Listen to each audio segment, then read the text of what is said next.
اونٹ کے پیشاب کے بارے میں ایک حدیث موجود ہے۔ حضور صلی اللہ علیہ وسلم کے پاس مدینہ منورہ میں کچھ لوگ آئے، ان کو مدینہ پاک کی فضا اور ہوا راس نہ آئی، ان کے پیٹ جو تھے نا وہ بڑھ گئے، استسقاء کی بیماری میں وہ مبتلا ہو گئے۔ تو حضور پاک نے حکم دیا کہ جہاں جبل احد کے پاس باڑہ ہے جس میں صدقے کے اونٹ ہیں، ان کو وہاں بھیجو، اور ان کو بھی آپ نے یہ فرمایا کہ اشربوا من البانہا و ابوالہا،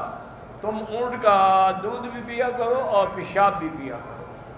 تو اس لیے بعض علماء یہ فرماتے ہیں کہ ہر وہ جانور جس کا گوشت حلال ہے اس کا پیشاب بھی حلال ہے،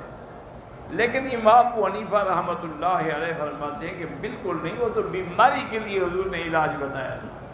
تو مریض کے لیے تو بعض چیزیں جو ہیں جو حرام ہیں وہ بھی حلال ہو جاتی ہیں، اس کے بعد تو وہ کسی صحابی نے نہیں استعمال کیا۔ تو معنی یہ ہے کہ وہ عذر تھا، معذوری تھی۔